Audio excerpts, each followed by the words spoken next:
அஸ்ஸலாமு அலைக்கும் என் இனிய நண்பர்களே, எப்படி இருக்கீங்க? நாங்கள் சூப்பராக இருக்கோம். நீங்களும் நல்லா இருக்கணும். Welcome to my vlogs Tamil channel. இந்த வீடியோ கண்டிப்பாக உங்களுக்கு இன்ட்ரெஸ்டிங்காகவும் அதே நேரத்தில் யூஸ்ஃபுல்லாக இருக்குங்க. ஸ்கிப் பண்ணாமல் பாருங்கள். சரி, வீடியோக்குள்ளே போகலாமா? இந்த தவா நான் வாங்கியிருந்தேங்க. ராக் பிராண்டோடையதும் 12 இன்ச்சுங்க கேஸ்டைன் தவா தான்.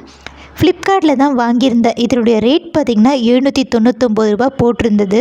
நான் கேஷ் ஆன் டெலிவரி தான் போட்டிருந்தேன். அப்போ பார்த்திங்கன்னா சார்ஜ் பண்ணது 810 ரூபா. இது பார்த்திங்கன்னா என் ஹஸ்பண்ட் எங்கள் கல்யாண நாளுக்காக எனக்கு கொடுத்த கிஃப்ட்டுங்க. இந்த மாதம் எங்களுக்கு கல்யாண நாள் வருது, அதனால் அவர் கொடுத்துருந்தாரு. எந்த ஒரு பொருளுமே பார்த்திங்கன்னா நம்ம இன்றைக்கி யோசித்து நாளைக்கு போயிட்டு வாங்குறதில்ல. அதை ரொம்ப நாளாக யோசித்து பிளான் பண்ணி அதுக்கான காசு சேர்த்து வச்சு அந்த காசும் பார்த்திங்கன்னா வேறு எதுக்காச்சும் செலவாயிடும் டக்குன்ட்டு. அந்த மாதிரிலாம் தட்டி தட்டி போயிட்டு கடைசியாக வாங்கும்போது இருக்கிற சந்தோஷமே பார்த்திங்கன்னா வேறு லெவலில் இருக்குங்க. அந்த மாதிரியான ஒரு சந்தோஷம்தான்.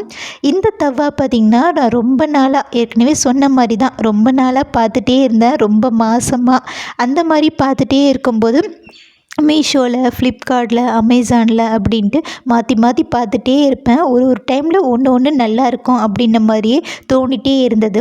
கடைசியில் பார்த்திங்கன்னா எனக்கு இந்த தவா தான் பார்த்திங்கன்னா சாட்டிஸ்ஃபேக்ஷனாக இருந்தது. நான் எப்போ ஒரு பொருள் நான் ஆர்டர் போடுறேன் அப்படின்னாலுமே என் காசில் தாங்க நான் ஆர்டர் போடுவேன். அதுக்கான பொருளை நான் முதலே சூஸ் பண்ணி வச்சுட்டு அப்புறம் பார்த்திங்கன்னா காசு கொஞ்சம் கொஞ்சமாக சேர்த்து வச்சு அப்புறம் ஆர்டர் போடுவேன். ஆர்டர் போடுறதுக்கு முன்னாடியும் பார்த்திங்கன்னா என்ன தான் நான் நல்லா செக் பண்ணி பார்த்துட்டு ரிவ்யூலாம் பார்த்துட்டு நான் ஆர்டர் போட்டாலுமே ஆர்டர் போடுறதுக்கு முன்னாடி எங்கள் ஹஸ்பண்ட்கிட்ட ஒரு வாட்டி கேட்பேன். ஏன்னா நம்ம ஒரு பொருள் நல்லா இருக்குது அப்படின்ட்டு வாங்கணும்னு நினச்சாலும் அதை ஒரு 2-3 பேர் நல்லா இருக்குது வாங்கு அப்படின்னு சொல்லும்போது நமக்கே ஒரு கான்ஃபிடென்ட் வரும், ஓகே நல்லா இருக்கும் அப்படின்ட்டு. அந்த மாதிரி தான் ஹஸ்பண்ட்கிட்ட எப்போவுமே பார்த்திங்கன்னா ஒரு வாட்டி ஆர்டர் போடுறதுக்கு முன்னாடி கேட்பேன். அந்த மாதிரி கேட்கும்போது எப்போவுமே அவர்கிட்ட இருந்து வர பதில் என்னவாக இருக்கும்னா, எதுக்கு இது இவ்வளோ காசாக இருக்குது, இவ்வளோ ரேட்டாக இருக்குது, இப்போ வேணுமா, இன்னொரு வாட்டி பார்த்துக்கலாம், அப்புறம் பார்த்துக்கலாம் அப்படின்னே சொல்லிகிட்ருப்பார். ஆனால் இந்த வாட்டி பார்த்திங்கன்னா நான் காமிச்ச உடனே பார்த்திங்கன்னா என்ன ஏது எதுவுமே சொல்லலை. டக்குன்னு ஆர்டர் ப்ளேஸ் பண்ணிவிட்டு கையில் கொடுத்துட்டாரு. ஏன் அப்படின்னு கேட்கும்போது, நம்ம கல்யாண நாள் வருதில்ல, அதுக்கு என்னோடய கிஃப்ட்டு, உன் காசில் வாங்காத, நானே வாங்கித்தரேன், என் காசில் வாங்கிக்கோ அப்படின்னு சொல்லிட்டாரு. நான் உண்மையாலுமே பார்த்திங்கன்னா செம்ம சர்ப்ரைஸ் ஆகிட்டேங்க, ஷாக் ஆகிட்டேன். ரொம்ப ஹாப்பியாக இருந்தது. ஏன்னா நம்ம ஒரு பொருள் ரொம்ப நாளாக பார்த்து வாங்கணும் அப்படின்னு நினச்சிட்ருப்போம். கடைசியாக அந்த பொருளை பார்த்திங்கன்னா நமக்கு கிஃப்ட் பண்ணும்போது எவ்வளோ ஹாப்பியாக இருக்கும். செம்ம சர்ப்ரைஸாக இருந்ததுங்க அவர் அப்படி சொல்லும்போது. இருந்தாலும் ஓரமாக ஒரு மனவலி இருந்துகிட்டே இருக்குது. என்ன அப்படின்னா, வீட்டுக்கான பொருள் தானே இது போயிட்டு நம்மளுக்கு கிஃப்டாக கொடுக்குறாங்களே அப்படின்ட்டு. இருந்தாலும் பரவாயில்ல, நம்ம வீட்டுக்கு நம்ம ரொம்ப நாளாக யோசித்து வச்ச ஒரு பொருள் அப்படின்னும் போது செம்ம ஹாப்பி தான், சூப்பராக இருக்குது. அப்புறம் பார்த்திங்கன்னா 1 வீக் கழித்து வந்துடுச்சு. இப்போ பார்த்திங்கன்னா யூஸ் பண்ண ஆரம்பிச்சிட்டேன். நான் பார்த்திங்கன்னா இதுக்கு முன்னாடி வச்சுட்டு இருந்தது பார்த்திங்கன்னா ஒரு நான்ஸ்டிக் தவா.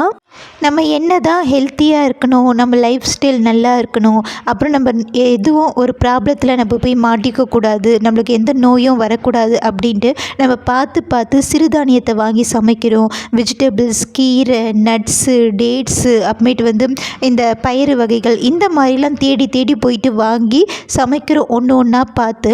இதன் மூலம்லாம் நம்மளுக்கு பார்த்திங்கன்னா ஹெல்த்தியான உடம்பு கிடச்சிடுமா, எந்த ஒரு ப்ராப்ளம் வராதா அப்படின்னு கேட்டால் கண்டிப்பாக கிடையாதுன்னு தான் சொல்லுவேன். ஏன்னா நம்ம பாட்டி, நம்ம அம்மாலாம் பார்த்திங்கன்னா நம்ம சின்ன பிள்ளையாக இருக்கும்போது வாங்கி யூஸ் பண்ணிகிட்டு இருந்த வெசல்ஸ்லாம் இப்போ நம்ம யூஸ் பண்ணுறதில்ல. இப்போ நம்ம ஃபோன் வந்த பின்னாடி பார்த்திங்கன்னா இந்த வெசல் யூஸ் பண்ணுறதால இந்த ப்ராப்ளம் வருது. உதாரணத்துக்கு எடுத்துக்கிட்டோன்னா, நான்ஸ்டிக் தவா யூஸ் பண்ணுறதால அதில் அந்த ஸ்மோக்கிங் பார்த்திங்கன்னா லங்ஸுக்கு ப்ராப்ளம் வருது, ஆஸ்துமா வருது.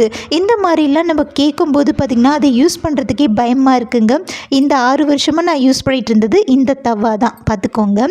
அப்புறம் பார்த்திங்கன்னா அதெல்லாம் பார்க்கும்போது நம்மளுக்கு பயமாக இருக்குது. சின்ன பிள்ளையில் எங்கள் அம்மா, எங்கள் பாட்டிலாம் அடுப்பு வச்சு யூஸ் பண்ணிகிட்டு பண்ணிகிட்டு இருக்க வரைக்கும் இரும்பு தவா தான் யூஸ் பண்ணிகிட்டு இருந்தாங்க. மீன் ஃப்ரைக்கு, தோசைக்கு, சப்பாத்திக்கு, ஆம்லேட்டுக்கு அப்படின்ட்டு. எப்போ நம்ம வீட்டில் கேஸுன்னு ஒன்று வருதோ அப்போவே பார்த்திங்கன்னா சட்டுன்னு எதை சமைக்கலாம், அதெல்லாம் மாறுறாங்க. அந்த மாதிரி மாறின ஒரு விஷயந்தான் இந்த நான்ஸ்டிக் தவாவுமே. எங்கள் அம்மா பார்த்திங்கன்னா ஒரு 200 ரூபாய்க்கு தவா வாங்குவாங்க, நான்ஸ்டிக் தவா. அதில் வந்து 1 வருஷம் யூஸ் பண்ணுவாங்க. அதுக்கப்புறம் பார்த்திங்கன்னா அதில் இருக்க அந்த நான்ஸ்டிக் கோட்டிங் வந்து பார்த்திங்கன்னா மெல்ல ஏடாக வர ஆரம்பிச்சிடும். அப்புறம் அது தோசை வராது. அதை தூக்கி போட்டுட்டு அதே மாதிரி ஒரு தவா மறுபடியும் வாங்கி யூஸ் பண்ணிகிட்டு இருப்பாங்க. இதே பார்த்து பழகினதால் நமக்குமே பார்த்திங்கன்னா அதுதான் தவா அப்படின்ற மைண்டில் ரிஜிஸ்டர் ஆகிடுச்சு. கல்யாணத்துக்கு அப்புறம் பார்த்திங்கன்னா மாமியார் வீட்லேயுமே அதே தவா தான். அப்புறம் நான் தனியாக போன பின்னாடி பார்த்திங்கன்னா நானுமே பார்த்திங்கன்னா தவா வாங்கணுன்னு கடைக்கு போகும்போது ஒரே விஷயம் மட்டும் ஞாபகத்தில் வச்சுக்கிட்டேன். அம்மா வாங்கின மாதிரி 200 ரூபாய் தவா வாங்கக்கூடாது. ஏன்னா அது அடிக்கடி மாற்றிட்டே இருக்கிற மாதிரி இருக்கும். கொஞ்சம் காசு அதிகமாக போனாலும் நல்ல தவாவாக பார்த்து வாங்கிக்கலாம் அப்படின்னு நினச்சேன்னே தவிர இரும்பு தவா இருக்குது, கேஸ்டைன் தவா இருக்குது அப்படின்லாம் நாலேஜ் அப்போ எனக்கு கிடையாதுங்க. அந்த மாதிரி பெரிய ஒரு கடைக்கு போயிட்டு அந்த கடைக்காரர்கிட்ட கேட்கும்போது அவர் சொன்னது தான் பார்த்திங்கன்னா அந்த தவா நான் காமிச்சல்ல அந்த தவா. அது பார்த்திங்கன்னா என்ன மெட்டீரியல்னு எனக்கு தெரியாதுங்க. அவர் வந்து பார்த்திங்கன்னா இது நல்லா இருக்கும்மா, கல் மாதிரி இருக்கும், நீ மீன் பொரிக்கலாம், ஆம்லேட் போடலாம், தோசை போடலாம், சப்பாத்தி போடலாம், நல்லா வரும், ரொம்ப நாள் வரும் அப்படின்னு சொன்னாங்க. அதே மாதிரி பார்த்திங்கன்னா நான் எல்லா விஷயமும் பண்ணுறேன். 6 வருஷமாகவும் யூஸ் பண்ணிகிட்ருக்கேன். இப்போ போட்டாலுமே அதில் தோசை சூப்பராக தான் வருங்க. அந்தளவுக்கு நல்ல தவா தான். ஆனால் அது என்ன மெட்டீரியல் அப்படின்றது எனக்கு இது வரைக்குமே தெரியலங்க. நான் அதை காமிச்சு யார்கிட்ட கேட்டாலும் இது இரும்பு இல்லை அப்படின்னு தான் சொல்கிறாங்க. ஆனால் அதுக்கு மேலே நான்ஸ்டிக் கோட்டிங்குமே மேலே ஏடாக வரும். ஸோ அது கண்டிப்பாக இரும்பு கிடையாது. அதனால் நான் யோசிச்சுட்டே இருந்தேன் இரும்பு தவா வாங்கணும் அப்படின்ட்டு.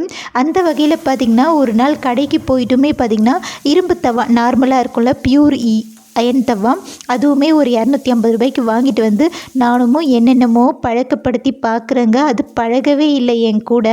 நானும் நிறைய யூடியூப் வீடியோஸ்லாம் பார்த்து ட்ரை பண்ணேன். சுத்தமாக தோசையே வரல. கடைசியில் அது பிரியாணிக்கு தம் கொடுக்கறதுக்காக தான் பார்த்திங்கன்னா தூக்கி போட்டுட்டேன், எடுத்து வச்சுட்டேன். அப்புறம் யோசிச்சுட்டே இருந்து வாங்கினது தான் இந்த கேஸ்டைன் தவா. எப்படி வாங்கினோம் அப்படின்றதையும் உங்ககிட்ட சொல்லிட்டேன். எங்கள் ஹஸ்பண்ட் தான் எனக்கு கிஃப்ட் பண்ணார். வந்த உடனே பார்த்திங்கன்னா இப்போ அன்றைக்கே பார்த்திங்கன்னா அதை வந்து நான் வந்து அதுலேயே இன்ஸ்ட்ரக்ஷன் கொடுத்துருக்காங்க. நம்ம எப்படி ஃபஸ்ட் டைம் அதை யூஸ் பண்ணுறது, எப்படி சுட்ட பின்னாடி நம்ம ஆஃப்டர் யூஸ் எப்படி அதை மெயின்டைன் பண்ணுறது அப்படின்லாம் அதிலே இன்ஸ்ட்ரக்ட் பண்ணிக்கிறாங்க. அதை பார்த்து தான் பார்த்திங்கன்னா நான் வந்து நல்லா வாஷ் பண்ணிவிட்டு அதில் நல்லா ஆயில் அப்ளை பண்ணிவிட்டு லோ ஃப்ளேமில் வச்சு நல்லா புகை வர வரைக்கும் ஹீட் பண்ணிவிட்டு அப்புறம் தோசை ஊற்றணும். அப்புறம் தோசை ஊற்றிட்ட பின்னாடி ஒரு வாட்டி வாஷ் பண்ணிவிட்டு ஹீட் பண்ணிவிட்டு அதில் ஆயில் அப்ளை பண்ணி வச்சுடுங்க அப்படின்ட்டு சொல்லியிருந்தாங்க. அதே மாதிரி பண்ணங்க. ஃபஸ்ட்டு ஒரு 2 தோசை நல்லா வருது. அப்புறம் பார்த்திங்கன்னா நமக்கு வந்து நடுவில் பிடிக்கிற மாதிரி இருக்குது. போக போக நல்லா வரும்னு நினைக்கிறேன். இப்போதைக்கு இப்படி தான் இருக்குது. நான் ட்ரை பண்ணி பார்த்துட்டு உங்களுக்கு எப்படி இருக்குது அப்படின்றதையும் சொல்கிறேங்க. நம்ம என்ன தான் மற்ற விஷயத்தை பார்த்து வாங்கினாலும் நம்ம ஹெல்த்தியாக இருக்கணும் அப்படின்ட்டு நம்ம சாப்பிட்டாலும் இந்த மாதிரி வெசல்ஸையும் பார்த்திங்கன்னா நம்ம கொஞ்சமாக நம்ம பாட்டி அவங்க அம்மா யூஸ் பண்ணிகிட்டு இருந்தாங்களே அது மாதிரி மாறிட்டு வரணுங்க. அப்போ தான் பார்த்திங்கன்னா நம்மளுக்கு ஒரு நல்ல எதிர்காலம் இருக்கும்னு நான் நினைக்கிறேன். பிடிச்சிருந்தால் லைக் பண்ணுங்கள், ஷேர் பண்ணுங்கள், கமெண்ட்